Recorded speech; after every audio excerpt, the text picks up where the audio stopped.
Bienvenue dans cet épisode dédié aux mystérieuses routes de l'encens et de la myrrhe, ces trésors aromatiques qui ont marqué les échanges entre l'Afrique de l'Est, l'Arabie et le monde antique.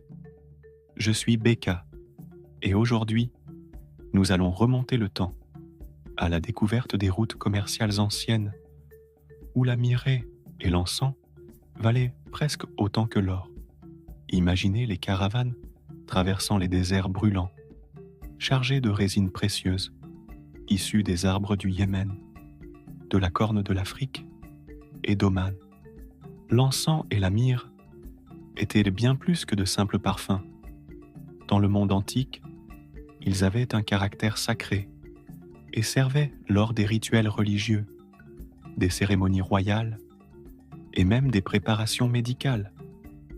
Ces routes, qui reliaient l'Afrique, la péninsule arabique et jusqu'à l'Empire romain, ont été parmi les premières grandes voies de commerce de l'histoire. Les marchands parcouraient des milliers de kilomètres à dos de dromadaires, à travers le désert, pour atteindre les marchés de l'Égypte, de la Grèce et de Rome. Chaque étape de ce voyage était une rencontre avec des cultures et des langues diverses qui enrichissaient ce commerce florissant. L'encens, extrait des arbres Boswellia, et la myrrhe, de l'arbre Commiphora, étaient récoltés avec soin par les peuples du sud de l'Arabie et de la Somalie.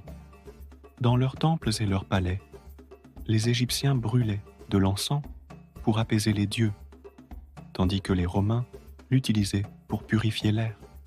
Ces substances étaient si précieuses que des guerres éclataient parfois pour contrôler les régions productrices. Les routes de l'encens et de la myrrhe ont aussi façonné des villes prospères le long de leur trajet, comme Pétra en Jordanie et Marib au Yémen. Ces cités étaient des oasis de richesse et de culture, grâce aux marchands qui y faisaient halte pour échanger des tissus, des épices et des métaux précieux.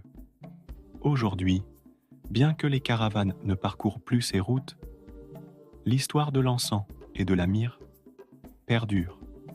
Ces résines sont toujours utilisées pour leurs vertus médicinales et spirituelles, rappelant les anciennes traditions de ceux qui ont su créer des ponts entre les peuples.